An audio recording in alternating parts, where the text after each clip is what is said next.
झगड़लू मेढक। एक कुएं में बहुत से मेढक रहते थे। उनके राजा का नाम था गंगदत्त। गंगदत्त बहुत झगड़लू स्वभाव का था। आसपास 2-3 और भी कुएं थे, उनमें भी मेढक रहते थे। हर कुएं के मेढकों का अपना राज था। हर राज्य से किसी न किसी बात पर गंगदत्त का झगड़ा चलता ही रहता था। वह अपनी मूर्खता से कोई गलत काम करने लगता और बुद्धिमान मेढक रोकने की कोशिश करता, तो मौका मिलते ही अपने पले गूंजे मेढकों से पिटवा देता। कुएं के मेढकों में भीतर गंगदत्त के प्रति रोष बढ़ता जा रहा था। घर में भी झगड़ों से चैन न था। अपनी हर मुसीबत के लिए दोष देता। एक दिन गंगदत्त पड़ोसी मेढक राज से खूब झगड़ा। खूब तू में हुई। गंगदत्त ने अपने कुएं आकर बताया कि पड़ोसी राजा ने उसका अपमान किया है। अपमान का बदला लेने के लिए उसने अपने मेढकों को आदेश दिया कि पड़ोसी कुएं पर हमला करें। सब जानते थे कि झगड़ा गंगदत्त ने ही शुरू किया होगा। कुछ सियाने मेढकों तथा बुद्धिमानों ने एकजुट होकर एक स्वर में कहा, राजन, पड़ोसी कुएं में हमसे दुगने मेढक हैं। वे स्वस्थ व हमसे अधिक ताकतवर हैं। हम यह लड़ाई नहीं लड़ेंगे। गंगदत्त सन्न रह गया और बुरी तरह तिलमिल गया। मन ही मन में उसने ठान ली कि इन गद्दारों को भी सबक सीखना होगा। गंगदत्त ने अपने बेटों को बुलाकर भड़काया, बेटा, पड़ोसी राजा ने तुम्हारे पिताश्री का घोर अपमान किया है। जाओ, पड़ोसी राजा के बेटों की ऐसी पिटाई करो कि वे पानी मांगने लग जाएं। गंगदत्त के बेटे एक दूसरे का मुंह देखने लगे। आखिर बड़े बेटे ने कहा, पिताश्री, आपने कभी हमें डरने की इजाजत नहीं दी। डरने से ही मेढकों में बल आता है, हौसला आता है और जोश आता है।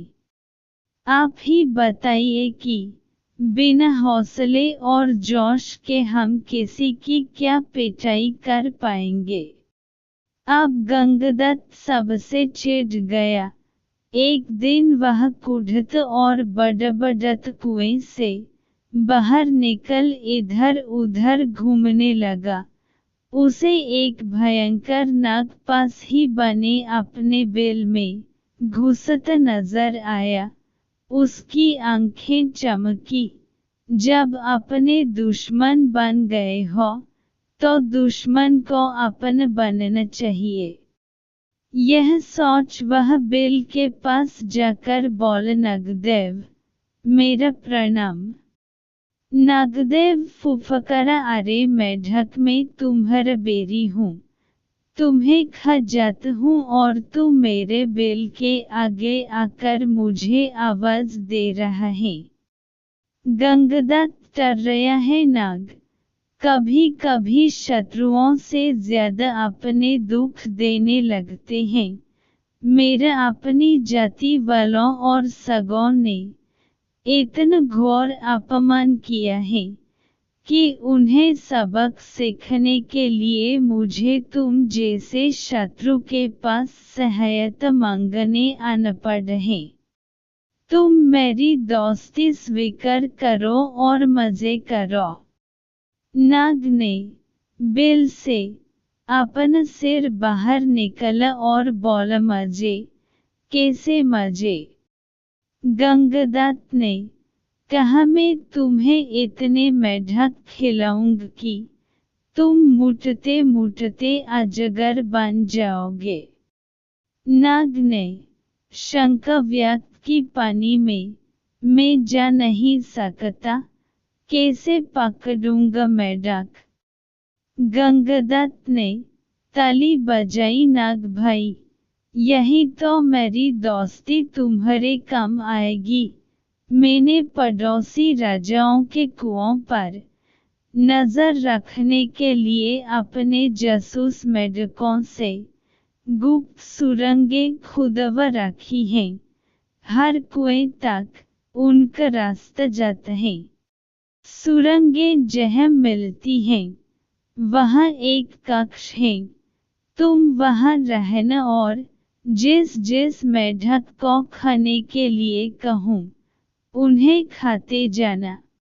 नाग गंगदत्त से दोस्ती के लिए तैयार हो गया, क्योंकि उसमें उसका लाभ ही लाभ था।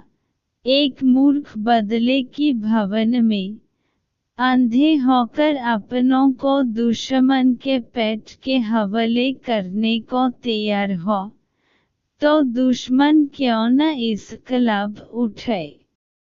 नाग गंगदत्त के साथ सुरंग कक्ष में जाकर बैठ गया। गंगदत्त ने पहले सारे पड़ोसी मेढक राजाओं और उनकी प्रजाओं को खाने के लिए कहा। नाग कुछ सप्ताहों में सारे दूसरे कुओं के मेढक सुरंगों के रास्ते जा जाकर खा गया। जब सब समाप्त हो गए तो नाग गंगदत्त से बोले अब कैसे खाऊं, जल्दी बता।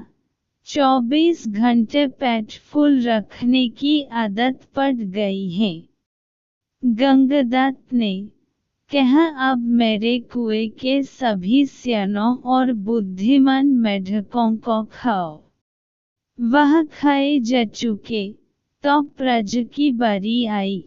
गंगदत्त ने सोचा प्रजा की ऐसी तैसी हर समय कुछ न कुछ शिकायत करती रहती हैं। उनको खाने के बाद नाग ने खाना मांगा तो गंगदत्त बोला नगमित अब केवल मेरे कुनबा और मेरे मित्र बचे हैं। खेल खत्म और मेढक हजम। नाग ने फन फैलाया और फुफकारने लगा मेढक मैं अब कहीं नहीं जाने का, तू अब खाने का इंतजाम कर वरनहेस। गंगदत्त की बोलती बंद हो गई। उसने नाग को अपने मित्र खिलाए, फिर उसके बेटे नाग के पेट में गए।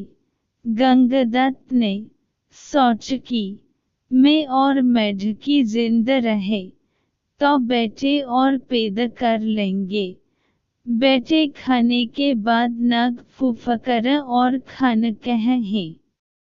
गंगदत्त ने डरकर मेढकी की ओर इशारा किया। गंगदत्त ने स्वयं के मन को समझाया चलो बूढ़ी मेढकी से छुटकारा मिला, नई जवान मेढकी से विवाह कर नया संसार बसाऊंगा। मेढकी को खाने के बाद नाग ने मुंह फाड़ खाना।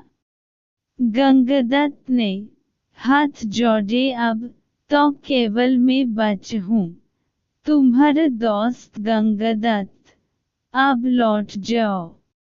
नाग बोला तो कौन सा मेरा मामा लगता है, और उसे हड़प गया।